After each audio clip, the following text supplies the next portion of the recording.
विठ्ठल बरवा तो हा माधव बरवा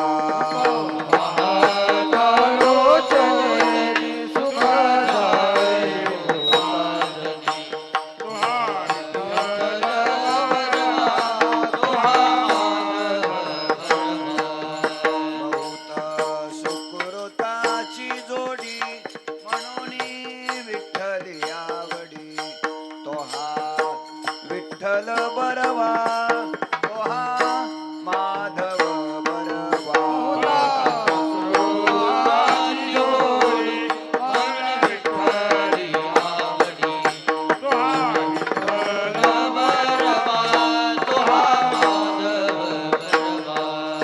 सर्व सुखाचे आगर बापर खोमा देवीवर तो हा विठ्ठल बरवा तो हा माधव बरवा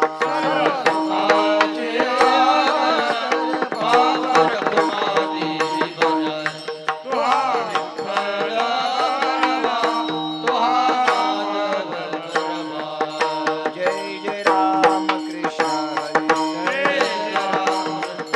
जय जय राम कृष्ण हरी जय जय राम कृष्ण हरी जय जय राम कृष्ण हरी जय जय राम कृष्ण हरी जय जय राम कृष्ण हरी राम कृष्ण हरी जय जय राम कृष्ण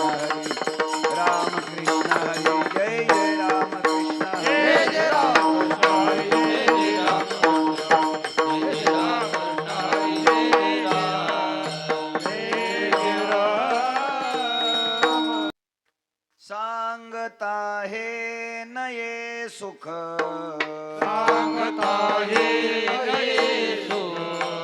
सांगता हे नये सुख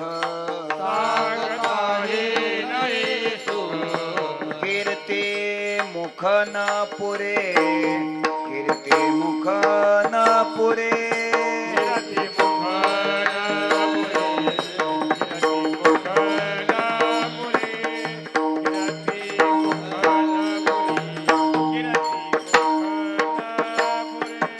आवडीने सेवन करू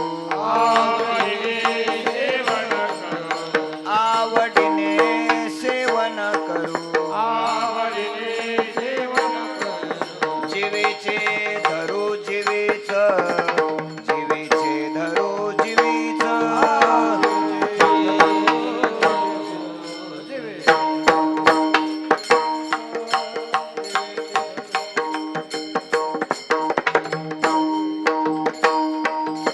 उपमाया देता लाभा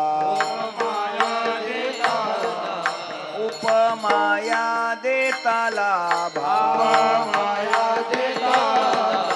काशा शोभा सारिखी काशा शोभा सारिखी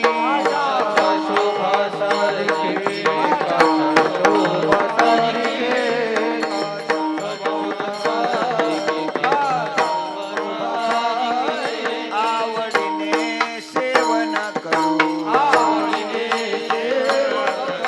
आवडीने सेवन करू जीवीचे धरू जीवीच जीवीचे धरू जीवीच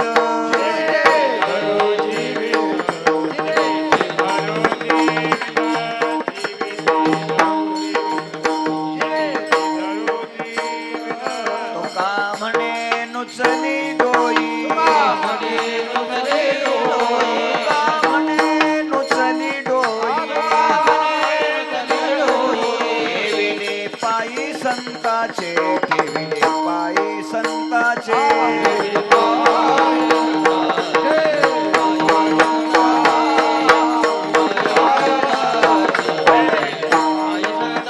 आवडीने सेवन करू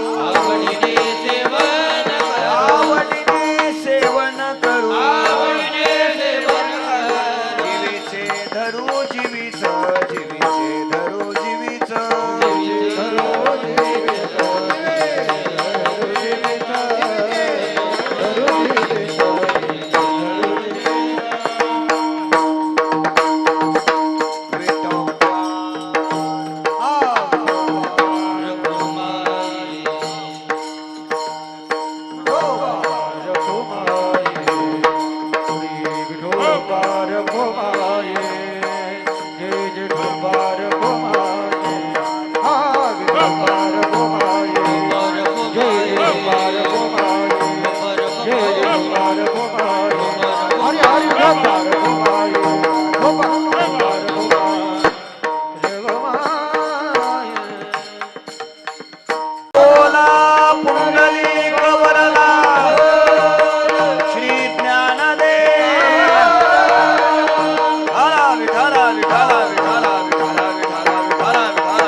हे नये सुख,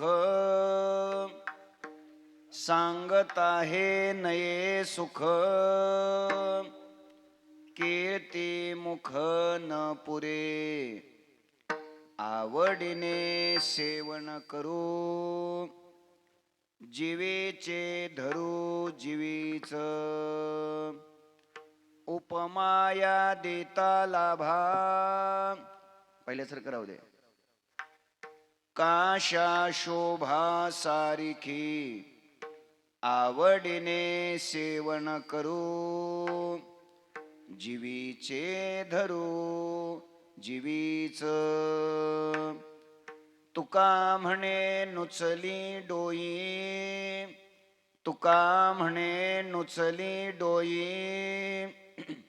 ठेविले पायी संताचे, आवडीने सेवन करू, जीवीचे धरू जीवीच. पांडुरंगा करू प्रथम नमन, पांडुरंगा करू प्रथम नमन. त्यांच्या कृपादाने कथेचा विस्तारू, बाबाजी सद्गुरुदास,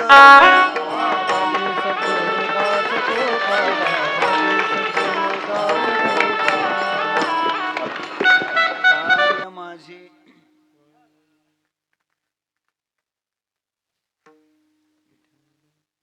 नमो सद्गुरु तुकया ज्ञान दीपा, नमो सद्गुरु सच्चिदानंद रूपा, नमो सद्गुरु भक्त कल्याण मूर्ते, नमो सद्गुरु भास्करा पूर्ण कीर्ती.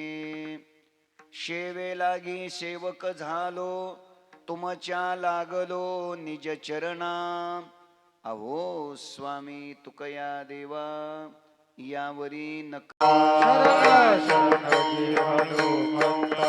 तुझ आलो रामदूता, तुझ आलो रामदूता, आलो रामदूता,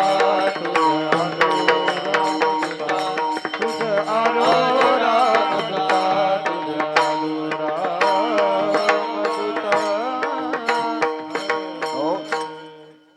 सांगता हे नये सुख, कीर्ती मुख न पुरे, आवडीने सेवन करू, जीवीचे धरू जीवीच.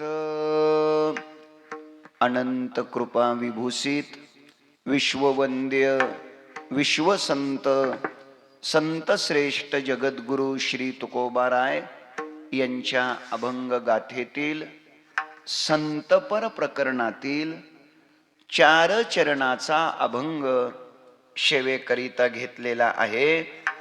या अभंगाच्या द्वारा संत श्रेष्ठ जगद्गुरु श्री तुकोबाराय संत महापुरुषांच्या सहवासामध्ये प्राप्त होणार अलौकिक सुख हे अवर्णनीय आहे. ते शब्दाने व्यक्त करता येत नाही. हा अभिप्राय या अभंगातून स्पष्ट करतात. विठ्ठल विठ्ठल आला विठ्ठल विठ्ठल विठ्ठल. हो, अनंत कोट ब्रह्मांड नायक अकारण कारण करुणा वरुणालय अखिल गुणनिधान भक्तवत्सल जगदाधार रुक्मिणी प्राण संजीवन भगवान श्री पंढरीश परमात्म्याच्या असीम कृपेद्वारा ज्ञान कैवल्य तेजो निधी विश्वमाऊली ज्ञानोबाराय वैराग्य शिरोमणी संत हृदय सम्राट विश्ववंद्य जगद्गुरु श्री तुकोबाराय आदी करून सर्व संत महंतांच्या आशीर्वादाने उपस्थित संत महंत भाविक सज्जन माता भगिनी संपूर्ण अहिल्यानगर जिल्ह्यातून बीड जिल्ह्यातून शेजारच्या अनेक विभागातून उपस्थित असलेले वारकरी संप्रदायातील, वारकरी शिक्षण संस्थेतील ज्येष्ठ श्रेष्ठ अध्वर्यू, कीर्तनकार, प्रवचनकार, टाळकरी वृंद, गायनाचार्य, मृदंगाचार्य आणि आपण देवरूप श्रोतृवर्ग, या सर्वांच्या पवित्र उपस्थितीमध्ये भक्त श्रेष्ठ दासोत्तम मारुतीरायाच्या पवित्र दरबारामध्ये अत्यंत पवित्र अशा पुण्य स्वरूप असलेल्या धर्मप्रधान अशा या ऐतिहासिक श्री क्षेत्र वाकडी, तालुका नेवासा, जिल्हा अहिल्यानगर या गावामध्ये अनेक वर्षापासून अव्याहतपणे संपन्न होत असलेला हा महोत्सव स्वानंद सुखनिवासी गुरुनाम गुरु सद्गुरु जोग महाराज यांच्या अनुकंपेने परमपूज्य परमश्रद्धेय सद्गुरु किसनगिरीजी महाराज यांच्या आशीर्वादाने परमपूज्य परमश्रद्धेय श्री क्षेत्र नेवासा पैस खांब या मंदिराचा अत्यंत अडचणीच्या काळात ज्यांनी जीर्णोद्धार केला आणि वारकरी शिक्षण संस्थेचे जे परीक्षक होते असे महान संत, संत श्रेष्ठ सद्गुरु बणशी महाराज तांबे बाबा यांच्या कृपेने परमपूज्य परमश्रद्धेय वैकुंठवासी संत कवी हरिदास कांबळे गुरुजी यांच्या आशीर्वादाने आपल्या सर्वांचं श्रद्धास्थान महंत शांतीब्रह्म सद्गुरु भास्कर गिरीजी महाराज यांच्या आशीर्वादाने परमपूज्य परमश्रद्धेय प्रकाशानंद गिरीजी महाराज देवगड संस्थान, परमपूज्य परमश्रद्धेय देवीदास महाराज मस्केजी श्री क्षेत्र नेवासा संस्थान, परमपूज्य गणेशानंद गिरीजी महाराज, परमपूज्य हरिभक्तीपरायण सुदामदेव महाराज अदमाने शास्त्रीजी, परमपूज्य अशोक महाराज बोरुडे, एवढी पत्रिकेतली नाव आहेत बघा. या सर्वांच्या कृपेने आणि या वाकडी या गावातील सर्व ग्रामस्थ, वाकडी या गावातील वारकरी शिक्षण संस्थेतील सर्व कीर्तनकार, प्रवचनकार, परिसरातून हजर असलेले सर्व संत लोक, या सर्वांच्या पवित्र उपस्थितीत संपन्न होत असलेला हा उत्सव आणि या उत्सवातील आजच्या पहिल्या दिवसाच्या चिंतन सेवेचा सुयोग सर्व ग्रामस्थांच्या प्रेमातून, अन्नदाते त्यांच्या प्रेमातून आणि आदरणीय अंकुशराव काळे साहेब त्यांचे सगळे सहकारी, गोशाळेचे सगळे सेवक, अध्यक्ष, या सर्वांच्या प्रेमातून आजच्या या सेवेचं सौभाग्य हरिभक्तीपरायण मृदंगाचार्य, संपूर्ण महाराष्ट्राला प्रसिद्ध असलेलं व्यक्तिमत्व, मृदंगावर जीव की प्राण प्रेम करून मृदंग हेच आपल्या जीवनाचं सर्वस्व समजून अत्यंत निष्ठेने मृदंगाची साधना करणारी बंधूंची भावाची जोडी, त्याच्यातले हे शत्रुघ्न. आणि या शत्रुघ्न महाराजांच्या प्रेमामुळं, त्यांच्या आदेशामुळं मला आज इथं येण्याचं भाग्य लाभलं. तसं तर याच्याही अगोदर मी 2-3दा इथे येऊन गेलोय, 2दा येऊन गेलोय, पण माझ्याही लक्षात राहिलं नव्हतं. तर आज पुन्हा इथं येण्याचं भाग्य लाभलं. मी आपल्या सर्वांच्या चरणी प्रणाम करतो. उभे राहिलेले सगळे आमचे संस्थेतील गुरुबंधू, परिसरातून हजर असलेले सगळे महाराज मंडळी, सर्व टाळकरी, या भागातले सगळे टाळकरी, अत्यंत गोड असे गुणे हरिभक्तीपरायण आदरणीय अभिमान महाराज ढाकणेजी, हरिभक्तीपरायण आदरणीय किशोर महाराज पाटील, त्यांच्याही चरणाला मी प्रणाम करतो. आणि माझ्या समोर येऊन बसलेले वारकरी संप्रदायाची साधना अत्यंत श्रद्धेने करणारे सर्व श्रोते, मी आपल्याही चरणाला आणि माझ्या माता भगिनी आपल्याही चरणाला मी वंदन करतो. अत्यंत चांगली लाऊडस्पीकरची दर्जेदार व्यवस्था इथं उपलब्ध आहे. याचे ऑपरेटर मालक मी आपल्याला खूप खूप धन्यवाद देतो. हे माझ्या समोर जो कॅमेरा लावलेला आहे त्याचेही मालक, तुम्हालाही मी मनापासून धन्यवाद देतो. जेवढं चांगलं आहे तेवढं प्रसारित करा. तुम्हाला मनापासून शुभेच्छा देतो. जरी मी इथं तिसऱ्यांदा आलेलो असलो तरी पण मध्यंतरी बराचसा कालखंड गेलेला आहे आणि म्हणून मला एवढं काय आठवणीत राहिलेलं नाही. त्याकरिता बरं आहे, त्याकरिता एक छोटी मी विनंती करतो. चालेल का? चालेल ना? एक छोटी विनंती करतो. ज्यांच्या ज्यांच्या अंगावर पॅन्ट शर्ट आहे, समजते काय मी बोललेलं? पॅन्ट शर्ट ज्यांच्या ज्यांच्या अंगावर आहे, असे जेवढे जेवढे श्रोते जिथं जिथं बसलेले आहेत त्या सगळ्यांनी एका सेकंदाच्या आत उठायचं. माझ्या समोर माझ्या उजव्या हाताला आणि माझ्या डाव्या हाताला येऊन बसायचं. पॅन्ट शर्ट असलेले हे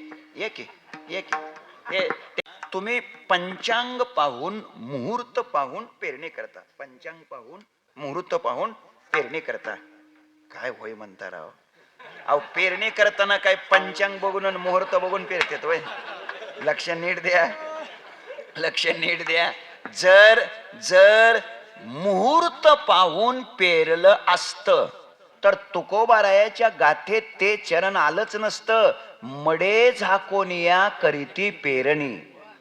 लक्ष द्या, लक्ष नीट द्या. मग आता उत्तर द्या. पेरणी करताना शेतकरी मुहूर्त पाहून पेरणी करतो का वापसा पाहून पेरणी करतो?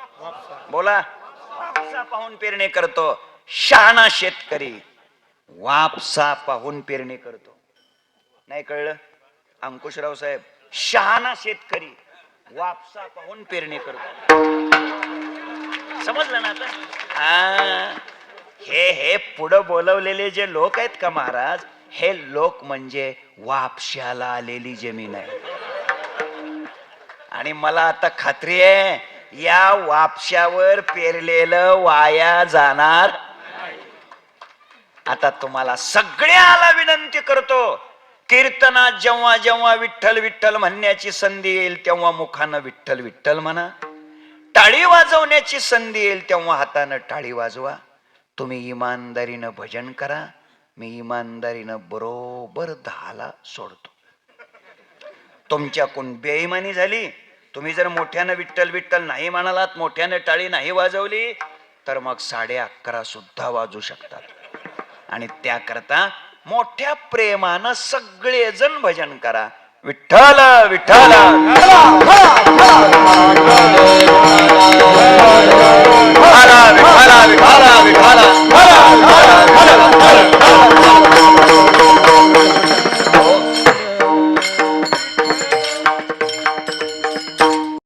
तुकोबारायांचा आहे.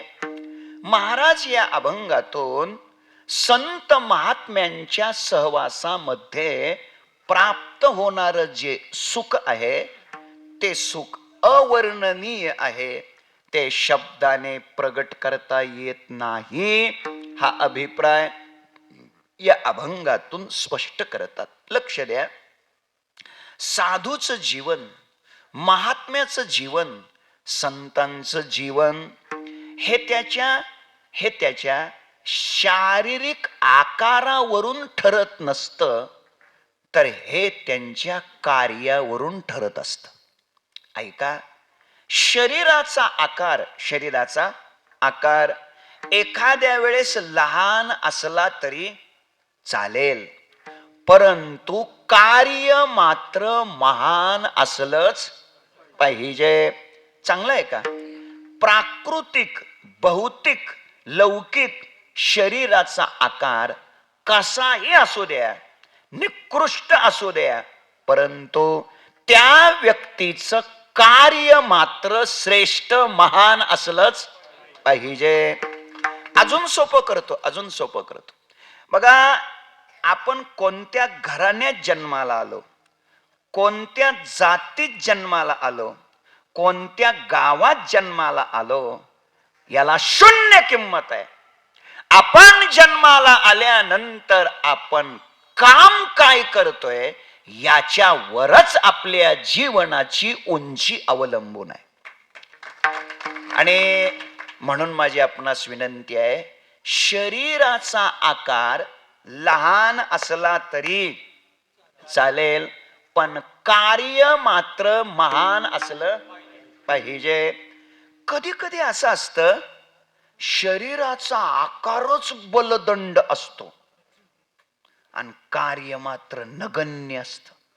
बहुतेक वेड्याच्या इस्पितळामध्ये असलेली माणसं शरीरानं बलदंड असतात, पण त्यांचा वरचा मजला रिकामाच असतो.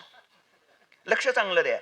शरीराचा आकार केवढा आहे, शरीर कसलं आहे, याला शून्य किंमत आहे. तुमचं काम, तुमचं कार्य काय आहे ते अत्यंत महत्वाचं आहे. ऐका, एखाद्या वेळेस शरीराचा आकार लहान असला तरी चालेल, पण कार्य महान असलं पाहिजे. सोपं उदाहरण देतो. भगवान सूर्यनारायण पूर्व दिशेला उदयाला येतात आणि भगवान सूर्यनारायण पूर्व दिशेला उदयाला आल्यानंतर अंधार पूर्व दिशेचा जातो का पश्चिम दिशेचा जातो? घाबरू नका, बोला. अंधार कुठल्या दिशेचा जातो? पूर्व दिशेचा जातो. आणि पश्चिम दिशेचा तसाच राहतो. अवघडच गणित आहे की नाही? लक्ष द्या, चांगलं लक्ष द्यायचं. चांगलं सांगा, भगवान सूर्यनारायण पूर्व दिशेला उगवल्यानंतर अंधार पूर्व दिशेचा जातो का पश्चिम दिशेचा जातो? दोन्ही दिशेचा जातो, दोन्ही दिशेचा. उत्तर आणि दक्षिण दिशेचा तसाच राहतो. बस बस, आता कळालं. मला काय म्हणायचं ते कळालं तुम्हाला. म्हणजे भगवान सूर्यनारायण उदयाला आल्यानंतर संपूर्ण त्रैलोक्य प्रकाशमान होत. आता ओवी देतो. ज्ञानोबाराय बोलतात, पूर्व दिशेच्या राऊळी उदया येताचे सूर्य दिवाळी, एरा ही दिशा तयेची काळी, काळीमा नाही. सूर्य अधिष्ठिली प्राची, ते जगा राणीवदे प्रकाशाची, तैशी वाचा श्रोतया ज्ञानाची दिवाळी करी. जगाचे अंधे फेडितो, श्रियेची राऊळे उघडितो, निघे जैसा भास्वतो प्रदक्षिणे. सुसडा सूर्यकणाच्या राशी, नित्य उदयो ज्ञानियाशी, अस्तमानाचे जयाशी आडनाव नाही. 4 ओळ्या सांगितल्यात मी. भगवान सूर्यनारायण उदयाला आल्यानंतर त्रैलोक्य प्रकाशमान होत. काय सूर्याचं काम आहे हो, काय सूर्यनारायणाची ड्युटी आहे हो. सकाळी 6:13 आणि 27 सेकंदांनी जर सूर्योदय असेल तर सूर्यनारायण साधारणतः तास दीड तास उशिरा उगवतात. बोला ना. अहो, 1 सेकंद सुद्धा लेट नाही, 1 सेकंद सुद्धा. रोज उगवायचं. तुम्ही जागेत बघा, अजून सुरुवातच आहे. काय सूर्यनारायणाची ड्युटी आहे रो. रोज उगवायचं. रविवारची सुट्टी महिना अखेर नाही, वर्ष अखेर नाही, दिवाळीची सुट्टी नाही, उन्हाळ्याची सुट्टी नाही, कुठल्या जयंत्या पुण्यतिथीची सुट्टी नाही, हक्काची रजा नाही, मेडिकल नाही. काय कमाल आहे. रोज उगवायचं. कधीतरी अभ्यास करा सूर्यनारायणाचा. लक्षात घ्या, संपूर्ण विश्वात आज सौर ऊर्जेचा वापर किती प्रचंड प्रमाणात होतोय. मेहरबानी आहे, अजूनही सूर्याने वीज बिल मागितलेलं. म्हणून ऐका दादानो, केवढं काम आहे सूर्याचं, किती काम आहे. परमपूज्य परमश्रद्धेय महाभागवत भागवताचार्य पूज्य डोंगरेजी महाराज असं म्हणायचे म्हणतात. मी काही पाहिलं नाही त्यांना, ते असं म्हणायचे म्हणतात, कौन कहते हैं भगवान दर्शन देते नहीं, सूर्य नारायण ही भगवान. ते म्हणायचे. अरे कोण म्हणतंय सूर्य भगवान दर्शन देत नाही? सूर्य नारायण प्रत्यक्ष देवच आहेत, देवच. ऐका, ज्या सूर्यनारायणाचं एवढं मोठं काम आहे, सगळ्याला स्फूर्ती देणं, सगळ्याला ऊर्जा देणं, सगळ्याला मांगल्य देणं, पावित्र्य देणं, सगळ्याचे व्यवहार सुरू करणं, हे काम कोण करतं? सूर्यनारायण.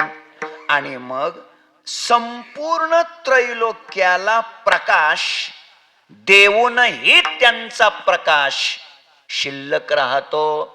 एवढं मोठं कार्य ज्या सूर्यनारायणाचं आहे, त्याच सूर्यनारायणाचा आकार केवढा आहे? बोला, आकार. बिंबतरी, बिंबतरी बचकेची एवढे. बचकेची एवढे म्हणजे असं असं असं एवढं. पण एक सांगू का, ती बचक आपली नाही, ज्ञानोबारायाची आहे. हे ध्यानात ठेवा. बिंबतरी बचकेची एवढे. बचकेची एवढे म्हणले की लगेच आपण असं करतो. चला असू द्या. बिंबतरी बचकेची एवढे, परी प्रकाशात त्रैलोक्य थोकडे, शब्दाची व्याप्ती तेने पाडे अनुभवावी. लक्ष द्या, सूर्य नारायणाचा आकार छोटाच आहे, लहानच आहे, पण कार्य किती मोठं आहे. संपूर्ण त्रैलोक्याला काय देतात? ते प्रकाश देतात. पुढे बोलतात ज्ञानोबाराय, शब्दाची व्याप्ती तेने पाडे अनुभवावे. तसा शब्द सुद्धा आकारानं लहानच असतो, पण त्या शब्दाचा परिणाम, त्या शब्दाचं सामर्थ्य मात्र महान आहे, महान. सांगतो शब्द, प्रज्ञानम ब्रह्म, अयमात्मा ब्रह्म, अहम ब्रह्मास्मी, तत्वमसी. हे शब्द आकारानं कसे आहेत? लहानच आहेत, छोटेच आहेत, पण या शब्दाचा परिणाम काय आहे? याचं कार्य काय? जीवाची जीवदशा नष्ट करून जीवाला परमात्म बोधापर्यंत घेऊन जाण्याचं सामर्थ्य या शब्दातच आहे. म्हणून दादानो, शब्द जरी आकारानं लहान असला तरी त्या शब्दाचं कार्य मात्र कसं आहे? महान आहे, मोठा आहे. तुकोबाराय सांगतात, वाचेची या आळा कवळिले ब्रह्म, चुकविला श्रम पृथक तो, चुकविला श्रम पृथक.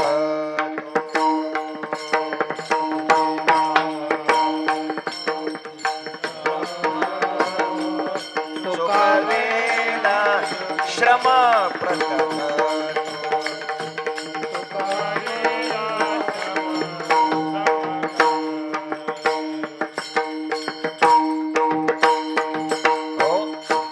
वाचेची आळा कवळिले ब्रह्म, चुकविला श्रम पृथक तो. सुलभते झाले, सुलभते झाले, जवळीच आले पंढरीये. जागरा थोडं. म्हणजे नामाचं सामर्थ्य, शब्दाचं सामर्थ्य काय आहे? निर्गुण निराकार असलेल्या देवाला सगुण साकार बनवण्याची ताकद कशात आहे? शब्दातच आहे, शब्दातच आहे. आला नावा रूपा, तुका म्हणे झाला सोपा. हे कशानं घडलं? हे शब्दानेच घडलं. ऐका ऐका, थोडं लक्ष द्या. शब्द हा आकारानं कसा आहे? छोटा आहे, लहान आहे, पण त्याचं कार्य काय? देवाला अवतार घ्यायला लावतो शब्द. जीवाची जीवदशा नष्ट करून तुका म्हणे कानी ऐकिली मात, तोची झाला घात जीवपणा. जीवाचा जीवपणाच घालवण्याचं सामर्थ्य या शब्दात आहे. शब्द आकारानं लहान, कार्य महान. सूर्य आकारानं लहान, कार्य महान. बघा, इतिहास सांगतो तुम्हाला. शब्द लहानच आहे पण काम किती मोठं आहे. इतिहास सांगतो. साधारणतः 112-13 वर्षापूर्वीची गोष्ट असेल. किती? 112-13 वर्षापूर्वीची गोष्ट असेल. जुन्नरचे एक मारुती ठोंबरे नावाचे गृहस्थ, की जे व्यवसायाने तमाशा करायचे. काय करायचे? तमाशा. तमाशा कळतो का तुम्हाला? तमाशा, तमाशा बोला ना. तमाशा, तमाशा कळतो ना? कळतो, कळतो. तुम्ही बरं, चांगली गोष्ट, अभ्यास आहेत सगळे. तमाशा कळतो. तर ते मारुती ठोंबरे, की जे व्यवसायानं तमाशा करायचे, तमासगीर होते, आणि ते आळंदीला माऊलीच्या दर्शनाला आले. बघा, म्हणजे त्या काळातले तमासगीर सुद्धा किती सात्विक होते हो. माऊलीच्या दर्शनाला आले. माऊलीचं त्यांनी दर्शन घेतलं. म्हणतात त्यांना कोणीतरी भेटलं आणि ते म्हणाले, आता तुम्ही आलातच ना, तर मग इथं जोग महाराज सुद्धा आहेत, त्यांचं दर्शन घ्या. ते म्हटले ठीक आहे, मग आलोच तर घेऊ दर्शन. ऐका, आणि मग ते जोग महाराजांच्या दर्शनाला गेले. त्याने आपलं मस्तक जोग महाराजांच्या चरणावरती टेकवलं. कोणी? मारुती ठोंबरे, जे तमाशा करणारे, ते त्यांनी काय केलं? आपलं मस्तक जोग महाराजांच्या चरणावरती टेकवलं. आणि जोग महाराज त्यांना म्हणाले, काय बुवा? जोग महाराज त्यांना बुवा म्हणाले. काय म्हणाले? बुवा. मग त्याने असं इकडं तिकडं बघितलं, शेजारी पाजारी कोणी माळकरी, गंधावालं, बुक्यावालं असं कोणी दिसतंय का? कोणीच नव्हतं. आणि मग त्यांनी म्हणाले, हे बुवा कोणाला म्हणाले हो? म्हणून त्यांनी जोग महाराजांना विचारलं, महाराज तुम्ही बुवा कोणाला म्हणाले? जोग महाराज म्हणाले, कोणाला म्हणजे? तुम्हाला. म्हटले मला? हो, तुम्ही बुवा. ते म्हटले, अहो पण मी कस काय बुवा? म्हटले, अहो माझ्या गळ्यात तर तुळशीची माळ सुद्धा नाही, मी कस काय बुवा? जोग महाराज म्हणाले, तुम्ही बुवा. ते म्हणाले, अहो पण मी तमासगीर आहे, तमासगीर, तमाशा करणारा माणूस, मी कस काय बुवा? जोग महाराज म्हणाले, नाही तुम्ही बुवा. ते म्हणाले, अहो पण मी एकटा नाही आलो, माझी 2 अंगवस्त्र सुद्धा माझ्या बरोबर आहेत. अंगवस्त्र कळतं का? काय सांग? नाही कळलं. आणि घाबरू नकोच, तुला कळलं नाही हेच तुझ्या भाग्याचं लक्षण आहे. बरोबर, थोड्या वेळानं समजेल. तू खुश होशील थोड्या वेळानं आपल्याला कळलं नाही म्हणून. ऐका, लक्ष द्या, लक्ष द्या. मी कस काय बुवा? जोग महाराज म्हणाले, नाही तुम्ही बुवा. लक्ष द्या जरा. जोग महाराज त्यांना बुवा म्हणतच होते आणि ते काही स्वतःला बुवा ही पदवी लावून घ्यायला तयार नव्हते. आपण बुवा नसताना,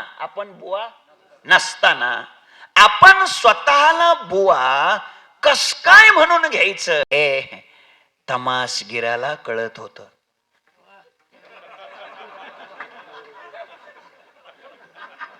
काय शिरलं नाही का डोक्यात? काय काय सध्या अवस्था बेकार झाली हो. अरे तमासगिराला कळत होता आपली लायकी काय आहे ते. माझी विनंती आहे दादानो, या मंडपात आल्यानंतर बाकीचं काहीच नाही कळू द्या, फक्त आपली लायकी कळली तर आपला उद्धार होईल. लायकी कळली पाहिजे, आपली क्षमता काय, आपली पात्रता काय, आपली योग्यता काय हे कळली पाहिजे. दुर्दैव असं आहे, आम्हाला हेच कळत नाही. किमान माणसाला हेच कळलं पाहिजे. नाही कळलं का? नाही कळलं तर मग सांगतो हेच कळलं पाहिजे. काही काही माणसाला काहीच कळत नाही. काहीच कळत नाही म्हणजे तेच कळत नाही. चला जाऊ द्या, मला वाढवायचं नाही. जोग महाराज त्यांना बुवा असं म्हणतच होते आणि ते काही बुवा ही पदवी स्वतःला लावून घ्यायला तयार नव्हते. जोग महाराज म्हणाले नाही तुम्ही बुवा. शेवटी त्यांना धक्का बसला. काय झाला? धक्का बसला. आणि मग ते म्हणाले ठीक आहे महाराज, तर मग सांगा मग मी काय करू. नीट कीर्तन आहे का? आपल्या जीवनातली खंत हीच आहे, आपल्याला धक्के लागतात पण बसत नाहीत. समजलं नाही माझं बोलणं? आपल्याला धक्के लागतात पण बसत नाहीत. धक्के काय कमी लागतात का? किती धक्के लागतात चोपदार? अहो दिवसातून कमीत कमी 50 वेळा तरी आपल्याला हेच ऐकावं लागतं. तुम्हाला काय? तुम्हाला थोडी सुद्धा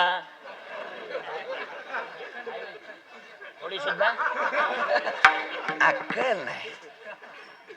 तुम्हाला अजिबातच लाज होय. असं कोण म्हणतं? आपला शेजारी म्हणतो. शेजारी. अरे शेजाऱ्याची काय टाप आहे. कळलं कळलं आता तुम्हाला. हे कळलं का कळलं? हे रोजच असल्यामुळे लगेच कळलं. चला चांगलं लक्ष द्या. पण एवढी आपली फजिती होऊन सुद्धा आपल्यावर तसा काहीही फरक पडत नाही. मी त्यांना म्हणलं काय फजिती केली हो तुमची? ते म्हणला नाही म्हणला महाराज, हाय जरा तोंडात फटकळ आहे म्हणला, पण आतून गोड आहे म्हणला. गणित कठीण आहे. चला धक्के लागत नाहीत का दादा? लागतात पण आम्हाला बसत नाहीत. राजानो, एक जर धक्का माणसाला बसला आणि एकाच धक्क्यातून माणूस जर सावध झाला, जीवनाचं कल्याण झाल्याशिवाय राहणार नाही. पण आम्ही सावध कुठे होतोय? एवढी निर्भसना तिनं बिचारीनं केली याची, तरी सुद्धा हा पट्ट्या काय म्हणतो माहितीये का? महाराज अहो संसार म्हणल्यावर असं चालायचंच, भांड्याला भांड लागायचंच. मी म्हणलं दादा आता भांड्याला भांड लागायचं कुठं राहिलं रे? भांड फुटलं. लक्ष द्या माझ्याकडे. धक्का बसला. धक्का कोणाला? मारुती ठोंबरे जे व्यवसायाने तमाशा करत होते. धक्का बसला आणि मग ते जोग महाराजाला म्हणाले तर सांगा महाराज मी काय करू?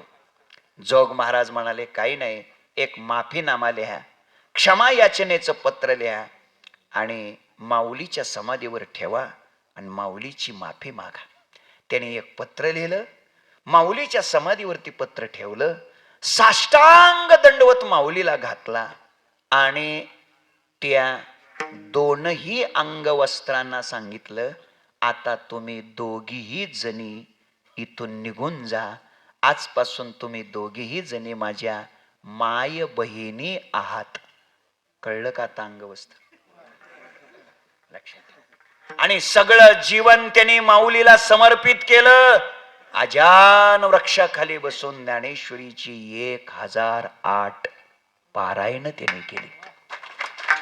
सगळं जीवन ज्ञानेश्वरी मय त्यांचं झालं. पुढं ते एक महान संत झाले, महात्मा झाले.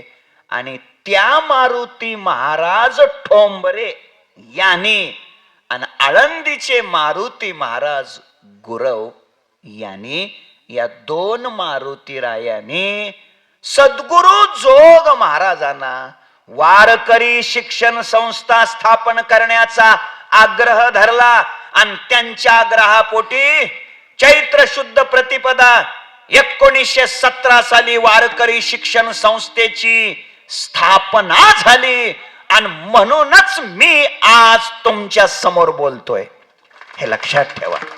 हे सगळे उपकार कोणाचे आहेत? वारकरी शिक्षण संस्थेचे. ऐका कशा करता हे बोललो मी तुम्हाला. संस्था का जन्माला आली, संस्था का स्थापन झाली, तर या दोन मारुतीरायांनी आग्रह धरला. म्हणून हे तमासगिराचे महात्मा का झाले? तर जोग महाराजांच्या मुखातल्या शब्दाने. आणि कोणता शब्द? बुवा. बुवा या शब्दामध्ये किती शब्द आहेत? बुवा या शब्दात 2 शब्द आहेत. आणि मी शब्द विचारलो होतो, हे शब्द 2 म्हणले. बुवा या शब्दात अक्षर किती आहेत? छोटा शब्द आहे ना, छोटा बुवा. ऐका जरा, बुवा या छोट्या लहान शब्दाचा परिणाम एका तमासगिराचा महात्मा बनला आणि त्या महात्म्याच्या हट्टासाठी संस्था जन्माला आली. आणि म्हणूनच माझ्यासारखे किमान 10,000 कीर्तनकार आज संस्थेनं या महाराष्ट्राला दिले. कार्य किती मोठं आहे, कार्य किती मोठं आहे. आपल्या पत्रिकेतले अर्ध्यापेक्षा अधिक कीर्तनकार आणि आपल्या पत्रिकेवर ज्यांचे आशीर्वाद म्हणून नाव आहे त्यातले जवळपास सगळे संस्थेचे विद्यार्थी आहेत. लक्षात ठेवा, हे संस्थेचे उपकार आहेत, संस्थेचे. मी का आपल्याशी सगळं बोलायला लागलो? कार्य किती महान आहे. पण हे कार्य ज्याच्यातून घडलं तो शब्द लहानच आहे. किंवा बुवा हा शब्द लहानच आहे. आणि त्या लहानच शब्दाचा परिणाम कार्य मात्र संस्था जन्माला आली. लक्ष द्या, बुवा हा शब्द काय ताकद आहे, काय सामर्थ्य आहे. ऐका, बुवा या शब्दाचा परिणाम तमासगिराचा महात्म्याच्या हट्टासाठी संस्था. तर आता ऐका, हा बुवा हा शब्द साधारणपणे आत्ता माझ्या तोंडातून अंदाजे किती वेळा आला असेल? काय थोडं चुकू दे की मागं पुढे होऊ दे, किती वेळा आला असेल? बरेचदा 10-15 वेळा, 10-15 वेळा, 20 वेळा आला असेल माझ्या तोंडातून बुवा हा शब्द. 30-40 वेळा आला. काय परिणाम झाला का तुमच्या? काय परिणाम नाही. नीट ऐका, नीट ऐका. बुवा हा शब्द परिणाम जर करतो तर मी आता 30-40 वेळा बुवा म्हणलोय. काय परिणाम? काय त्याच कारण आहे? कारण आहे शत्रुघ्न महाराज, बुवा हा शब्द कोणाच्या तोंडातून आला याला महत्व आहे. याला महत्व आहे दादा. बुवा हा शब्द कोणाच्या तोंडातून आला? स्वानंद सुखनिवासी गुरुनाम गुरु सद्गुरु जोग महाराज त्यांच्या तोंडातून शब्द आला.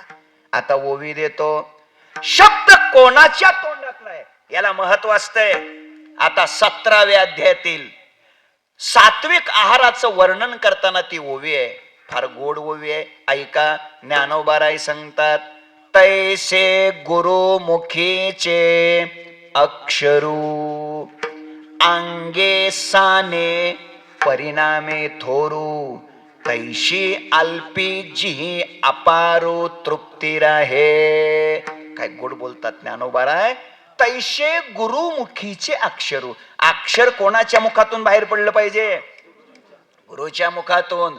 गुरुच्या मुखातून बाहेर पडलेली अक्षर प्रासादिक असतात, ओजस्वी असतात, तेजस्वी असतात, सामर्थ्य संपन्न असतात, शक्ती प्रधान असतात.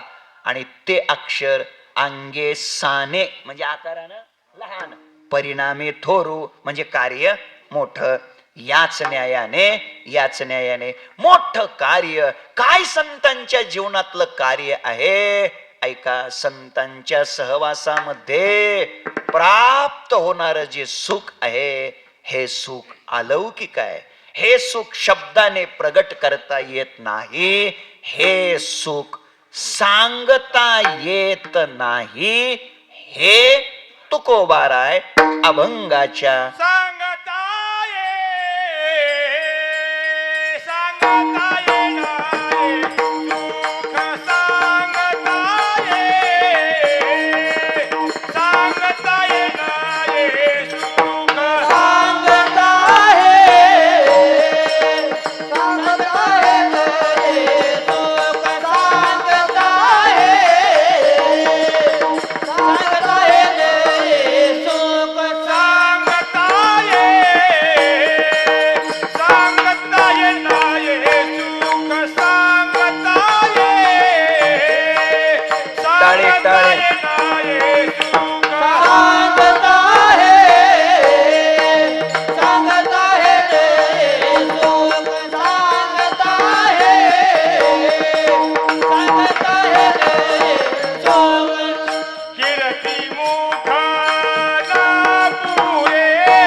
हे नये सुख, कीर्ती मुख न पुरे.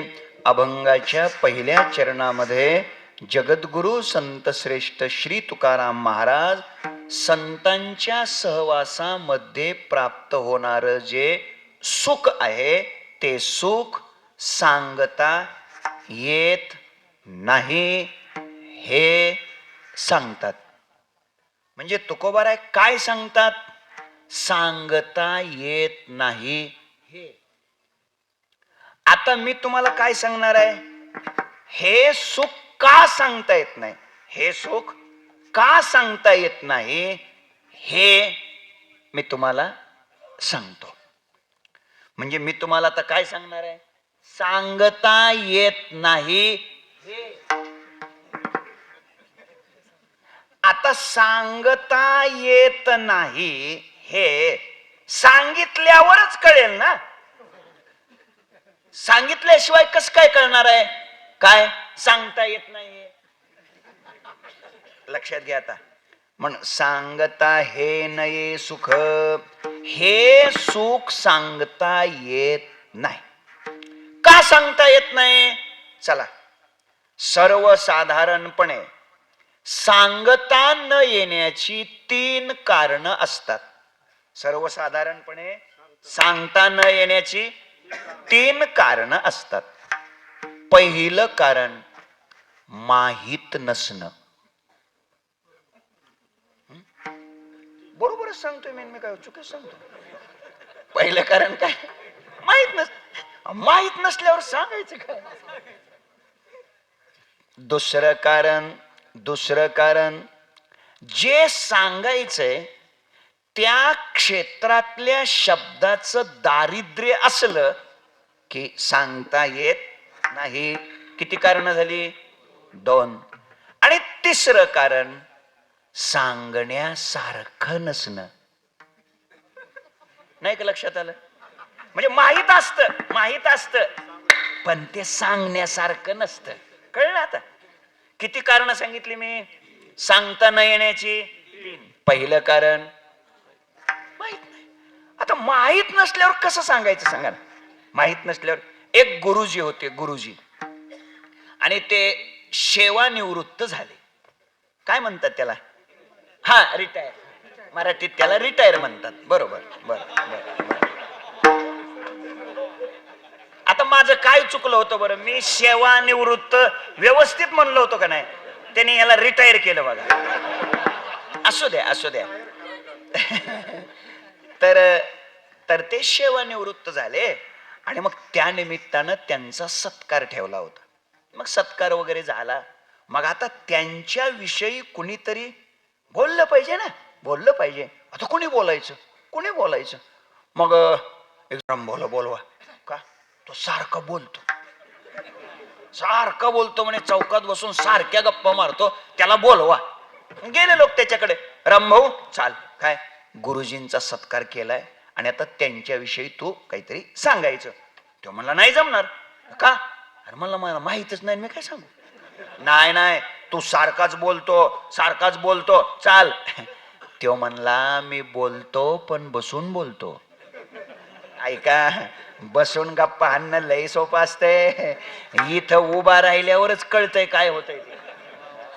नवीन कीर्तनकाराला विचार, तो त्याच्या मांड्याच विठ्ठल म्हणतात. फार आवड. तो नवीन कीर्तनकार सारखा कीर्तनात भजन घेत असतो. विठ्ठल सारखं भजन घेत असतो. लोकांना वाटतं काय बुवाचं नामस्मरणावर प्रेम आहे. खरं म्हणजे ते नामस्मरणावर प्रेम असतं का पुढचं आठवायची व्यवस्था असते? म्हणून कीर्तन फार सोपं. नाही आठवलं की विठ्ठल असं म्हणता येतं. प्रवचनात काय करायचं? म्हणून आम्ही प्रवचन कोणाचं घेतच नाही. प्रवचन अवघड असतं. एकदा सुरू केलं की तासभर बोलावंच लागतं ना. इथं कसं आहे, इथं नाही आठवलं की विठ्ठल असं तिथं काय करायचं? तर चला, म्हणून आम्ही कोणाचं प्रवचन घेत नाही. चला लक्ष द्या. तर काय चाललं होतं? हा रामभाऊ, ते म्हणे मला नाही सांगता यायचं. नाही म्हणे, तो सारखा बोलतो, चाल चाल. आता बळजबरीने आणलं तेव्हा म्हणलं अहो मला माहीतच नाही सांग. राहिले उभा रामभाऊ. आता काय बोलणार हो, माहीतच नव्हतं. आणि मग त्यांनी सुरुवात केली. पहिलंच वाक्य त्यांचं होतं, आपल्या आवडीचे सत्कार मूर्ती हे. आणि त्यांचं दुसरं वाक्य होतं, आत्ताच आपण ज्यांचा सत्कार केला ते. रामभाऊंचं व्याख्यान काय तेच्या आणि ह्याच्या पुढं ढकललं नाही. सांगता आलं का? सांगता आलं का? का सांगता आलं नाही? माहितच नाही तर सांगतं का? चला, म्हणजे सांगता न येण्याचं पहिलं कारण माहित नाही. सांगता न येण्याचं दुसरं कारण त्या क्षेत्रातल्या शब्दाचं दारिद्र्य. सांगता येत नाही.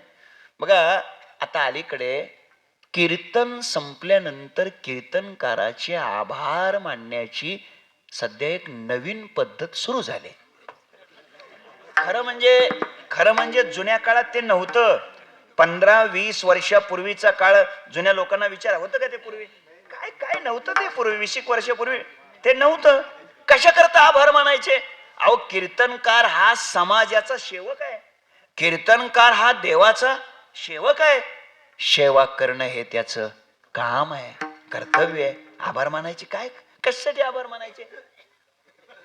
काय गरज आहे आभार मानायची? काय हे कळलं. चला, लक्ष द्या. पण आता अलीकडे ते नवीन पद्धत सुरू झाली, कीर्तन करायचे आभार मानाय. बरं, ते आभार मानायला कोणाकडे दिलं जातं? त्यांच्याकडे आभार मानायला जर नाही दिलं तर सप्ताह बंद पडण्याची दाट शक्यता. मग नाही ते त्यांचं नाही ऐका, नाही असं हे आमच्याकडचं सांगतो. काय करा आणि मग काय असतं, ऐका काय असतं. आणि मग रोज एक वेगळा माणूस आभार मानायला, मग लोक काय म्हणतात, बोलू द्या त्यांना, बोलू द्या. हाय जरा त्यांना बोलायचा नाद. आता काय असतं बघा, त्यांना याच्यातलं काहीच माहित नसतं. याच्यातलं त्यांनी आपली ती दशक्रियेची श्रद्धांजलीची भाषणं ठोकलेली असतात. त्यांना याच्यातलं काही माहित नसतं. आणि मग ते बोलायला उभा राहतात कीर्तन झाल्यावर. आणि ते म्हणतात, काय आजच्या महाराजाचं वक्तृत्व. मी म्हणलं, दादा वक्तृत्व तरी म्हणा. आणि मग त्यांचा पुढचा शब्द असतो, महाराज आपण गोड कीर्तन केलं आणि त्याबद्दल सर्व ग्रामस्थाच्या वतीने आम्ही तुम्हाला सामुदायिक श्रद्धांजली अर्पण करतो. आता फक्त त्यांनी महाराजाची समाधीच बांधायची, बाकी सगळं झालं. चला, सांगता आलं का? हे मी आमच्याकडचं सांगितल्यावर घेतलं नाही. का सांगता आलं नाही? त्या क्षेत्रातल्या शब्दाचं दारिद्र्य. सांगता न येण्याची किती कारण झाली? 2. आणि सांगता न येण्याचं तिसरं कारण सांगण्यासारखं नाही. कळलं? सोपं करतो. लोक आम्हाला विचारतात, महाराज आमचा विचार चाललाय, नाच चाललाय, काय त्या गावात पोरगी द्यायची, कसं काय करावं? आम्ही त्यांना म्हणतो, हे बघा आम्ही सांगू नये आणि तुम्ही ऐकू नये. म्हणजे कळलं का तुम्हाला? म्हणजे आम्हाला काय माहिती नाही का? आम्हाला तिथलं सगळं माहिती असतंय, पण एवढ्या लोकात सांगण्यासारखं नसतं. कळलं? म्हणजे सांगता न येण्याची किती कारण झाली? 3. संतांच्या सहवासातलं सुख. तुकोबाराय बोलतात, सांगता हे नये सुख. संतांच्या सहवासातलं सुख सांगता येत नाही. कोण म्हणतात? तुकाराम महाराज. मग का सांगता येत नाही? लावा कारण. पहिलं कारण बोला ना. पहिलं कारण माहित नाही. संतांच्या सहवासातलं सुख तुकोबारायांना माहित नाही. तुकोबारायांना संतांच्या सहवासातलं सुख माहित नाही होय? काय कमाल आहे. उलट तुकोबारायच म्हणतात, सुख या संत समागमे. सुख या संत समागमे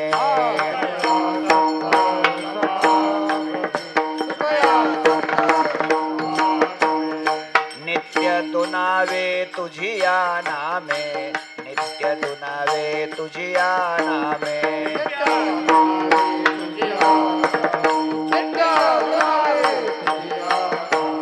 दहन होती सकळ कर्मे दहन होती सकळ कर्मे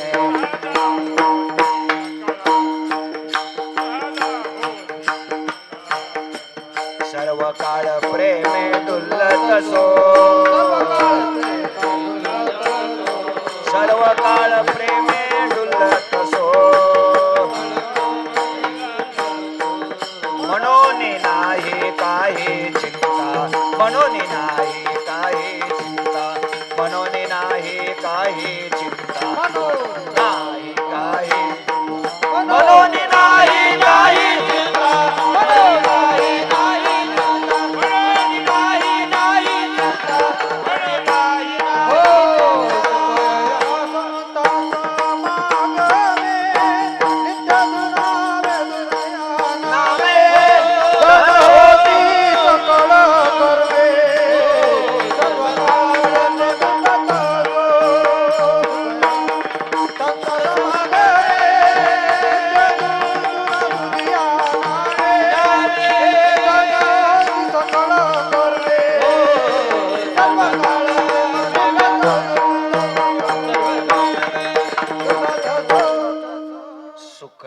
संत समागमे संतांच्या सहवासातलं सुख तुकोबारायांना काय कमाल आहे. सांगताना येण्याचं पहिलं कारण काय सांगितलं होतं माहित नाही. मग संतांच्या सहवासातलं तुकोबाराय सुख सांगता येत नाही असं म्हणतात. काय येत नाही असं म्हणतात? कारण संतांच्या सहवासातलं सुख हे तुकोबारायांना माहित नाही. माहित आहे ना. मग का सांगता येत नाही? चला पहिलं कारण तर फेल गेलं. मग का सांगता येत नाही? दुसरं कारण शब्दाचं दारिद्र्य. तुकोबारायांकडे शब्दाचं तुकोबारायांकडे दारिद्र्य आहे व्हय. तुका सहज बोले वाणी त्याचे घरी वेदांत वाहे पाणी. तुका म्हणे पहा शब्दाची हा देव शब्देची गौरव पूजा करू आम्हा घरी धन शब्दाची रत्ने. लक्ष द्या लक्ष द्या. ऐका ऐका ऐका ऐका. म्हणजे महाराजांच्या जवळ शब्दाचं दारिद्र्य नाही. मग का सांगता येत नाही? तिसरं कारण सांगण्या ते झालं दुसऱ्या ह्याच्यात. पहिली गोष्ट का सांगता येत नाही? माहित नाही. मग तुकोबाराला माहिती नाही का? आहे. मग का सांगता येत नाही? दुसरं कारण शब्दाचं दारिद्र्य. कोणाकडं? तुकोबाराकडे नाही. म्हणजे तुकोबाराकडे शब्दही प्रसन्न नाहीत. मग का सांगता येत नाही? तिसरं कारण सांगण्या सारखं नाही. संतांच्या सहवासातलं सुख हे सांगण्या सारखं नाही. मग काय मंत्र्याच्या सहवासातलं सांगण्यासारखं आहे? काय कमाल आहे. लक्ष द्या. हे सुख सांगण्यासारखं आहे. हे सुख सांगण्यासाठी तुकोबारायाकडे शब्द आहेत आणि हे सुख तुकोबारायांना माहीत आहे. मग असं असताना सुद्धा तुकोबाराय सांगता हे नये सुख असं का म्हणतात? बस तेवढ्या प्रश्नाचं उत्तर देतो आणि आजची सेवा समाप्त करतो. कारण आता 9:45 झालेले आहेत. थांबावं लागणार आहे. पुढची 2-3 चरणाचा विचार पुन्हा कधी भेट झाली तर आपण करण्याचा प्रयत्न करू. तुम्ही मला पुन्हा बोलवा. बस बस बस. आता आपलं कीर्तन आहे का? तर तीन कारण झाली. का सांगता येत नाही मग सुख? तर त्याचं उत्तर आहे का कसं आहे? सांगता हे नये सुख. सुख सांगता येत नाही. सुख कशाला म्हणायचं? थोडं जागं व्हायचं. सुख कशाला म्हणायचं? विश्वमाऊली ज्ञानोबाराय ज्ञानेश्वरीमध्ये 2 ओव्या देतात. सुख ते गा किरीटी दाविजेल तुझ दिठी जे आत्मयाचे भेटी जीवाशी होय. आत्म्याची आणि जीवाची भेट झाल्यानंतर जे होत त्याला सुख म्हणतात. दुसरी ओवी देतो, किंबहुना सोय जीव आत्मयाची लाहे, तेथ जे होय तया नाम सुख. म्हणजे या दोन्ही ओव्यातून महाराज हे सांगतात ज्ञानोबाराय, जीवात्मा आणि परमात्मा या दोघांचं मिलन झाल्यानंतर, एकीकरण झाल्यानंतर जे होत त्याला सुख म्हणतात. पण काय होत हे मात्र ज्ञानोबारायांनी त्या ओव्यात सांगितलं. दोनही ओव्यामध्ये ज्ञानोबारायांनी सर्वनाम टाकलंय. कोणतं? जे. जे दोन्ही ओव्या बघा, किंबहुना सोय जीव आत्मयाची लाहे, तेथ जे होय तया नाम सुख. सुख ते गा किरीटी दावी जेल तुझं दिठी, जे आत्मयाचे भेटी जीवाशी होय. आणि म्हणून ऐका, जीवात्मा आणि परमात्मा या दोघांचं मिलन, एकीकरण झाल्यानंतर जे होत त्याला सुख म्हणायचं. पण काय होत हे मात्र ज्ञानोबारायांनी सांगितलं नाही. का सांगितलं नाही? त्याचं कारण आहे, सांगायचं कोणी? कारण मिलन झालंय कोणाचं? जीवाचं आणि देवाचं. मग जीव आणि देव दोघं जर एक झाले तर तिथं काय झालंय हे सांगण्यासाठी सांगणारा जीव देवाहून वेगळा शिल्लक राहतच नाही. आणि म्हणून तिथं काय झालं हे सांगता येत नाही. का नाही तुमच्या डोक्यात शिरलं? कसं आहे बघा, एक सोपं करतो. 18व्या अध्यायात किती ज्ञानोबाराय गोड बोलतात. ज्ञानोबाराय सांगतात, जीवात्मा आणि परमात्मा या दोघांचं मिलन झाल्यानंतर जीव जीव रूपानं वेगळा शिल्लक राहतच नाही. राहतच नाही. दोन ओव्या देतो. ज्ञानोबाराय बोलतात, मा मी विश्वेश्वरू भेटे आणि जीव ग्रंथी न तुटे, हे बोल नको ओखटे कानी लावू, मजही शरण रिघिजे आणि जीवित्वेची अशी जे, धिक या बोली नलजे प्रज्ञा केवी. दादानो, जीव देवाला शरण गेल्यानंतर, जीवाचं आणि देवाचं मिलन झाल्यानंतर जीव जीव म्हणून पुन्हा वेगळा शिल्लक राहतच नाही. आणि तो वेगळा शिल्लक न राहिल्यामुळं तिथं काय झालंय हे सांगता येत नाही. का अजून बी नाही कळलं? अजून सोपं करू का? अजून सोपं करतो. ए दादा बाळा, तू घरी काला खातो का नाही? काला खातो. अगदी बरोबर. अगदी. कशाचा काला खातो? दूध आणि भाकरीचा. बरोबर. दूध भाकरीचा काला बोलणारे. दूध भाकरीचा काला. जाऊ दे, शहाणी माणसं बोला. चला, एक दूध भाकरीचा काला. आता तो दूध भाकरीचा काला केल्यानंतर त्या काल्यात दूध असतं का? काय कमाल आहे राव तुमची. आता काला केलाय कशाचा? दूध भाकरीचा. मग ते दूध नाही काय? मग काय काय तेल आहे त्याच्यात? दूध आहे का नाही त्याच्यात? दूध आहे ना? आहे ना? ऐका, काय झालं? काय झालं? दूध भाकरीचा काला केला. काला केला. आता त्या काल्यात भाकर आहे का? काय झालं? काय झालं? घरी महाराज आले होते आणि मालकानं सांगितलं, चहा ठेवा. पण बाईसाहेब म्हणलं दूधच नाही. म्हणले असं कर, मागाशी 2 भाकरीचा काला केलाय ना, त्यातलं दूध काढ म्हणले आणि टाक. ऐका ऐका, काल्यात दूध नाही का? आहे. बाजूला काढता येते का? नाही. 5च मिनिटात एक अतिथी दारात आला. काही करावं, पोटात आग पडले बघा, अर्धी तरी भाकर द्या. टॉपल्यात तर काहीच नव्हतं आणि काला 2 भाकरीचा केलेला. मालकानं लगेच सांगितलं, सौभाग्य होते ना, आज कर म्हणे, त्यातली अर्धी भाकर काढ आणि दे यांना. भाकर काढता येते का? काल्यात भाकर नाही का? बाजूला काढता येते? काल्यात दूध नाही का? आहे. बाजूला काढता येते का? जाग राहायचं, उत्तर नीट द्यायची.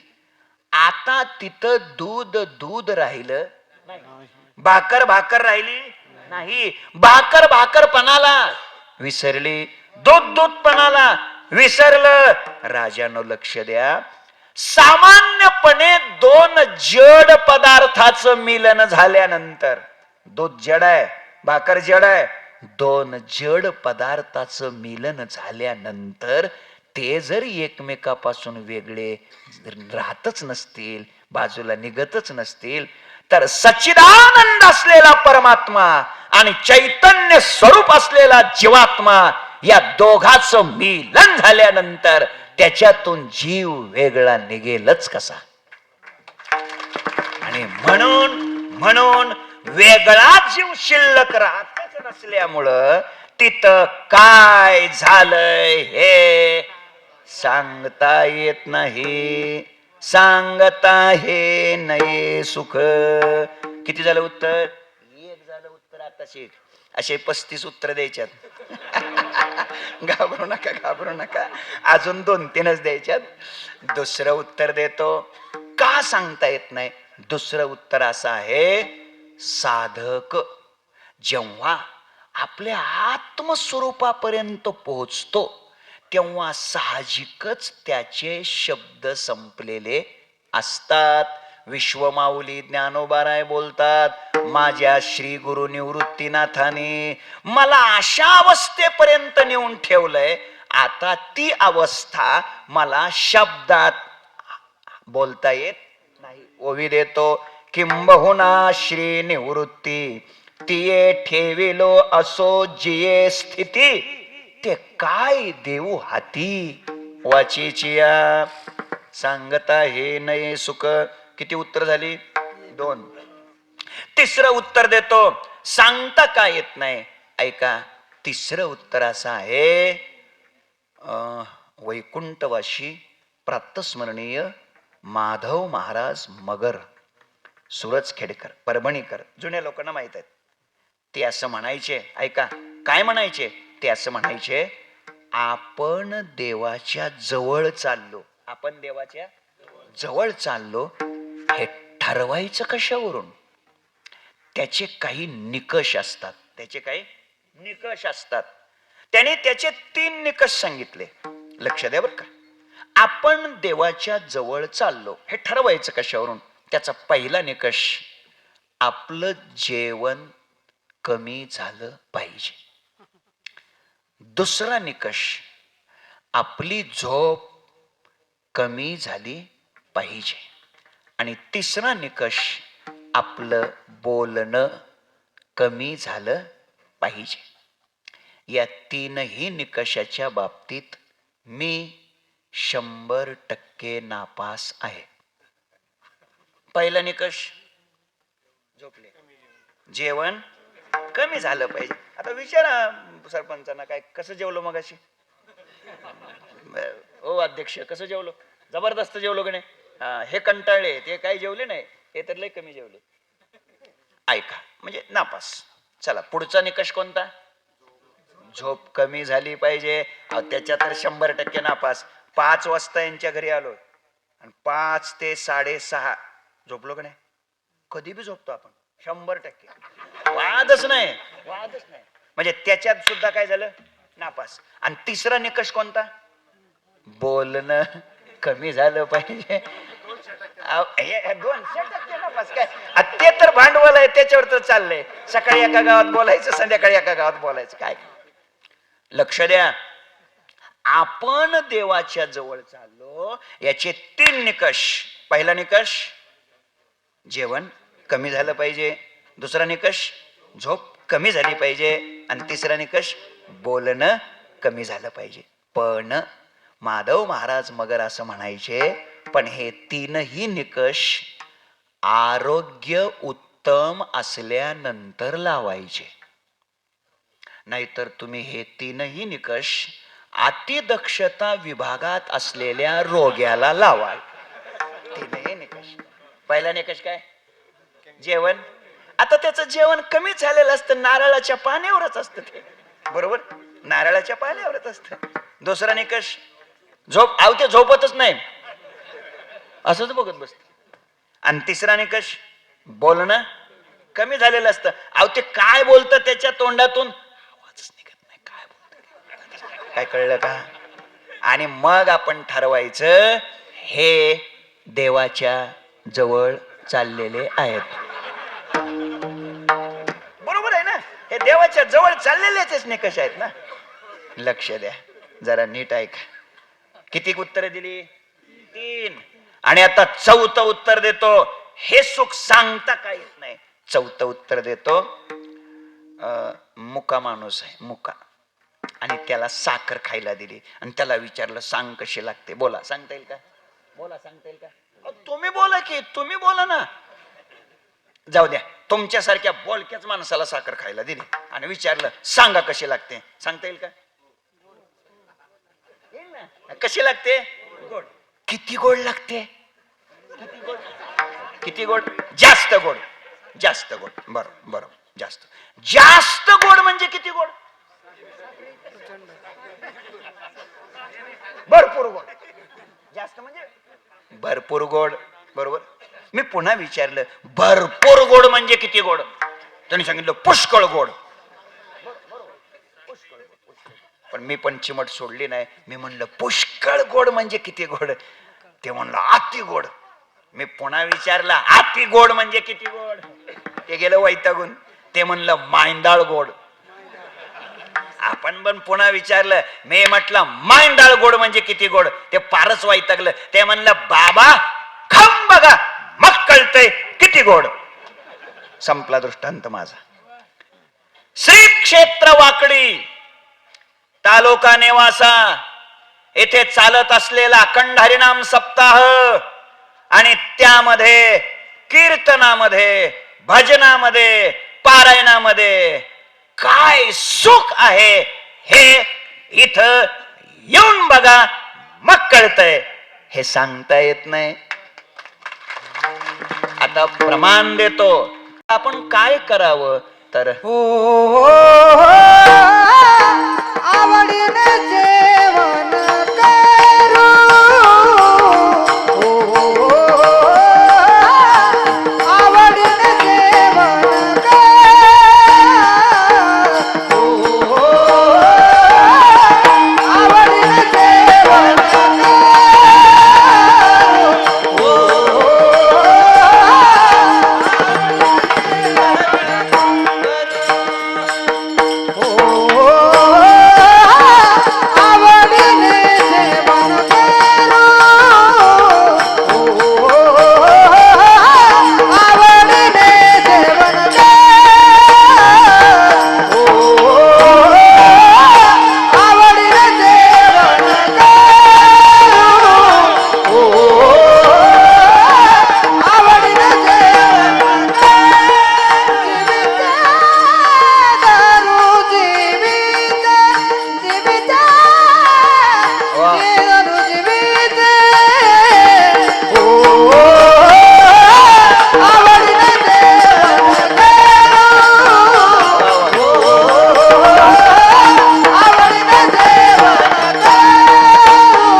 सेवन करू.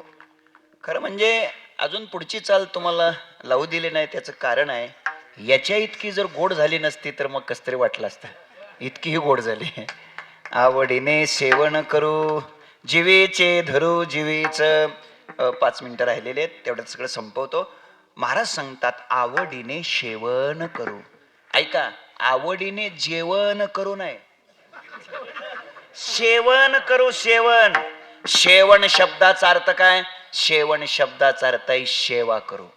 तुकोबाराय सांगतात या संतांच्या सहवासातल्या सुखाचं आम्ही काय करू? सेवन करू. सुख एकच आहे, त्याचं नाव आहे ब्रह्मसुख. पण उपाधी भेदाने त्याचे 3 प्रकार: ब्रह्मसुख, विषय सुख आणि भक्तिसुख, प्रेमसुख. या भक्तिसुखाचं, प्रेमसुखाचं आम्ही काय करू? हेची सुख पुढती मागतो आगळे, आनंदाची फळे सेवादान.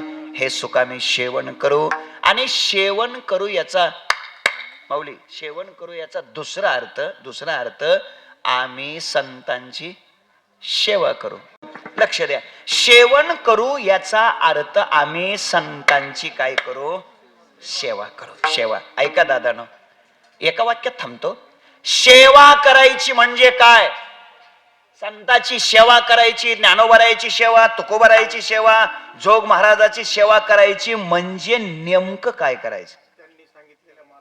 वा, हे खरी सेवा आहे. प्रमाण देतो, 2 प्रमाण देतो.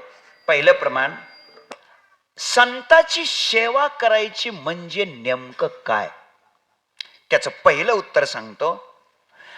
आपण आपलं आचरण चांगलं ठेवणं हीच खरी संतांची सेवा आहे. प्रमाण देतो, शुद्धचर्या हे संताचे पूजन, लागतची धन नाही वित्त. आणि अजून एक सांगतो, सेवा करायची म्हणजे काय करायचं? ऐका, तर आपल्या गुरुजीच्या मनासारखं आपण वागणं हीच त्यांची सेवा. आपल्या गुरुजीच्या, आपल्या संताच्या, आपल्या श्री गुरुच्या, आपल्या मालकाच्या मनासारखं आपण वागणं हेच खरी त्यांची काय आहे? सेवा. आता ओवी देतो. स्वामीची या मनोभावा न चुकी जे हेची परमसेवा, येरते पांडवा वाणिज्य करणे. ज्ञानोबारायाच्या, तुकोबारायाच्या, जोग महाराजाच्या, सद्गुरु किसनगिरी बाबाच्या, सद्गुरु तांबे बाबाच्या यांच्या मनासारखं आपण वागणं हेच खरी त्यांची सेवा. मग थोडं स्पष्ट बोलतो. मग सांगा बर, कीर्तन झाल्यानंतर या मंडपातून उठून बाहेर गेल्यानंतर तंबाखू खाऊन पिचकारे हाणणं हे ज्ञानोबारायांना आवडत असेल का? हे तुकोबारायांना आवडत असेल का? हे सद्गुरु महंत भास्कर गिरीजी महाराजांना आवडत असेल का? मग तुमच्यापैकी ज्यांच्याकडे तंबाखू गुटखा गोवा आहे त्याने एका सेकंदात उठा, इथं या, पुढ्या द्या आणि आजपासून आम्ही व्यसन करणार नाही अशी शपथ घ्या. आजच्या या लक्ष द्या, आजच्या या उत्सवात जे आपण 2 तासाच्या 2.5 तासाच्या सेवेमध्ये बोललोय, या सगळ्याच्या बोलण्यातून लक्ष द्या, एकच ध्यानात ठेवा घरी जाताना, सद्गुरूला संताला आवडल असंच आपण वागायचं हीच खरी त्यांची काय आहे? सेवा. एवढा संदेश आपण आपल्या ध्यानामध्ये ठेवावा. आज इथं मला येण्याचं भाग्य लाभलं. मी जे बोललो ते माझं नाही. मी ज्या वारकरी शिक्षण संस्थेमध्ये 4 वर्ष राहिलो, माझ्या गुरुवर्याने मला जे शिकवलं तेच मी तुमच्या पुढे मांडण्याचा प्रयत्न केलाय. ज्या संस्थेमध्ये मी शिकलो, ज्या संस्थेचे परीक्षक सद्गुरु तांबे बाबा होते, कीर्तनकाराची परीक्षा घ्यायचे ते तांबे बाबा परीक्षक होते. शत्रुघ्नजी तुम्हाला माहित नसेल म्हणून सांगतोय. त्यांच्या नंतरच मग वारकरी शिक्षण संस्थेचे अध्यक्ष श्री गुरु संदीपान महाराज मग परीक्षक झाले. फार मोठं जीवन होतं तांबे बाबांचं. चला तर त्या संस्थेला येणाऱ्या गुढीपाडव्याला 109 वर्ष पूर्ण होत आहेत. जगाच्या पाठीवर ही एकमेव संस्था अशी आहे, इथं शिक्षकाला पगार नाही, विद्यार्थ्याला फी नाही, आणि संस्था माणसं घडवते.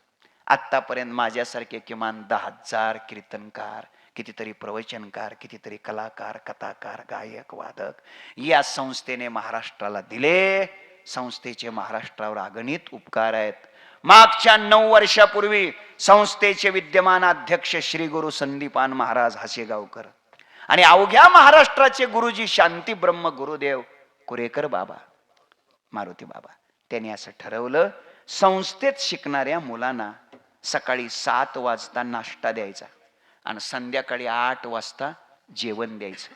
कारण संस्थेची पद्धती आहे, दुपारी मधुकरी मागायची, 12 वाजता मग जेवायचं, आणि त्यातलं शिळं राहिलेलं संध्याकाळी खायचं. कधी ती भाजी विटून जाते, भाकरी नीट राहत नाहीत, कधी कधी शिळे तुकडे खावे लागतात, मुलं उपवाशी झोपतात. म्हणून सकाळी नाश्ता संध्याकाळी जेवण द्यायचं ठरलं. पण 400 मुलांना हे देण्यासाठी रोज किमान 15 ते 20,000 रुपये तरी लागणार. मग एवढे आणायचे कुठून? मग ठरलं, ठराविक निधी जमा करायचा, तो राष्ट्रीयकृत बँकेत टाकायचा आणि त्याच्या येणाऱ्या व्याजावरती हे करायचं. 9 वर्षापूर्वी श्री क्षेत्र पंढरपूरला आषाढ शुद्ध त्रयोदशीला हे ठरलं. ज्या क्षणाला हे ठरलं, आदरणीय संस्थेचे विद्यमान विश्वस्त रामायणाचार्य, गोपालक, गोसेवक, गाय हाच आपला प्राण समजून ज्यांचं काम चालू आहे, असे आदरणीय पाचपोर बाबा आणि त्यांचं आमचं चर्चा झाली आणि ठरलं 2 कोटी रुपये गोळा करायचे. महाराज ज्या क्षणाला हे ठरलं, त्याच क्षणाला 9 वर्षापूर्वी पहिले 1 लाख रुपये देण्याचं भाग्य मला लाभलं. त्याच क्षणाला सगळ्या गुरुवर्यांनी, सगळ्या शिक्षकांनी लगेच एक लाख दिले. अवघ्या 10 मिनिटात 37 लाख रुपये गोळा झाले. दुसऱ्या दिवशी सकाळपर्यंत 51 लाख गोळा झाले. आता त्या योजनेत 2 ते 2.25 कोटी रुपये जमा आहेत. गेली 9 वर्ष झालं. 400 मुलांना सकाळी 7 वाजता नाश्ता दिला जातो आणि संध्याकाळी 8 वाजता जेवण दिलं जातं. गुरुवर्य बाबा, श्री गुरु दादा, सगळे अध्यापक आणि सगळे विश्वस्त यांनी ठरवलं, आता हा निधी आपल्याला काय करायचा आहे? वाढवायचा. 2.25 कोटीवरून हा निधी 5 कोटी पर्यंत न्यायचं असं ठरलं. आणि त्या दृष्टिकोनातून आम्ही कीर्तनामध्ये लोकांना सांगून निधी गोळा करू लागलो. या 2.5 महिन्यात जवळपास 75 लाख रुपयाचा निधी कीर्तनात सांगून गोळा केलाय. लक्षात ठेवा, कीर्तनात सांगून. माझी विनंती आहे, आता तो निधी 3 कोटी पर्यंत पोहोचलेला आहे. अजूनही 2 कोटी रुपयेचा निधी आपल्याला काय करायचा आहे? जमा करायचा आहे. तुम्ही जो निधी देणार ते पैसे कायम बँकेत राहणार. एक ATG 80G इन्कम टॅक्स माफीची सवलत संस्थेला आहे. तुम्ही दिलेले पैसे कायम बँकेत राहणार. आपण मरून जाऊ, विद्यार्थी येतील जातील, शिक्षक विश्वस्त येतील जातील, संस्था कायम राहणार. तो निधी कायमच राहणार आणि पिढ्यानपिढ्या तुम्ही दिलेल्या त्या पैशावर अन्नदान होत राहणार. माझी आपणास विनंती आहे, हे अन्नदान करायचंय कोणाला? कोणाला करायचंय? गुटखा तंबाखू खाणाऱ्याला नाही. मग कोणाला करायचंय? साधकाला. साधकाला जो गाथा, ज्ञानेश्वरी, भागवत, गीता या ग्रंथाचं अध्ययन करतो, जो रोज माऊलीचं दर्शन घेतो, ऋषिकेश महाराज, जो रोज कुरेकर बाबाचं दर्शन घेतो, जो रोज माऊलीची प्रदक्षिणा करतो, बरोबर आहे, अशा साधकाला हे अन्नदान आहे. म्हणून मायबाप, माझी विनंती आहे, तुम्ही याच्यात सडळ हाताने मदत करा. उपस्थित असलेले या गावातले सगळे प्रवचनकार, कीर्तनकार, सगळे टाळकरी, विनेकरी, परिसरातून आलेले सर्व श्रोते, या सगळ्यांचं अभिनंदन करतो. आणि सद्गुरु जोग महाराजांना आवडल असं आपण वागणं, हीच खरी त्यांची सेवा आहे. ती सेवा आपल्याकडून व्हावी अशी अपेक्षा बाळगतो आणि थांबतो. तुकाराम तुकाराम तुकाराम तुकाराम तुकाराम हा हा तुकाराम तुकाराम तुकाराम तुकाराम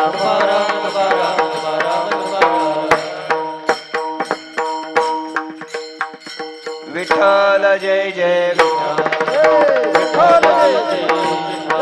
विठ्ठल जय जय विठ्ठल.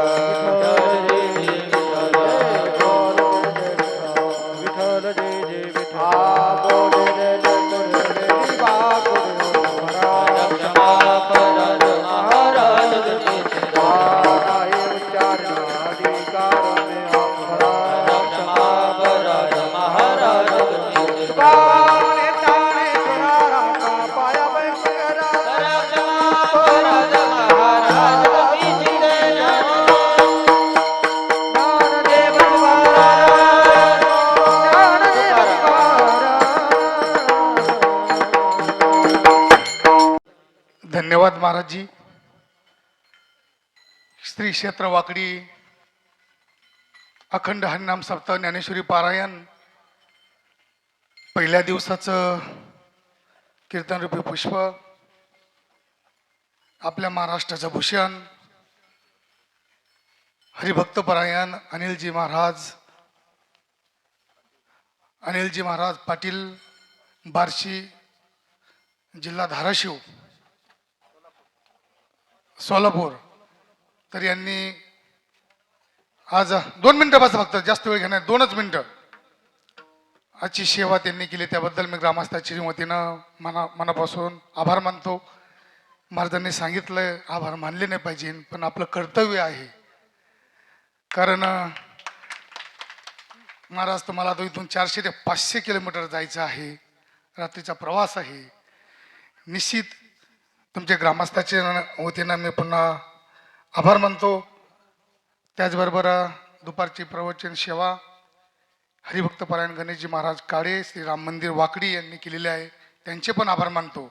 आजचं संत पूजन आपल्या गावातील ज्येष्ठ आपल्या सहकारी बँकेचे शाखाधिकारी राधाकिशन मुरलीधर काळे यांचं आज संतपूजन आहे.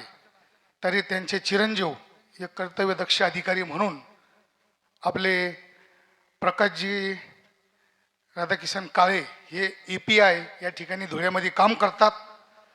त्यांचे सुद्धा मी ग्रामस्थाच्या वतीने आभार मानतो. त्यांनी महाराजांचं संतपूजन करावं अशी मी त्यांना विनंती करतो. त्याचबरोबर शेवटी हे आमचं गावाचं वैभव आहे. ज्यावेळेस प्रकाश भाऊची बदली जळगावून धुळ्याला झाली तर आमचे नेते प्रकाश भाऊ महाजन हा बोलण्याचा विषय नाही, पण लक्षात आलं माझा, प्रकाशला म्हणे तू कोणामार्फत आला म्हणे या ठिकाणी. तर प्रकाश भाऊ म्हणे आमचे चुलते BJPचे कार्यकर्ते आहे अंकुश काळे, त्यांच्यामार्फत आलं. म्हणून आपला कुठं ना कुठं उशिला कोणत्या का माध्यमातून लागतो. म्हणून प्रकाश भाऊंना सुद्धा मी शुभेच्छा देतो. त्यांची पुढे अशीच DYSP पदी नियुक्ती व्हावी अशी मी ग्रामस्थाच्या वतीनं आभार मानतो.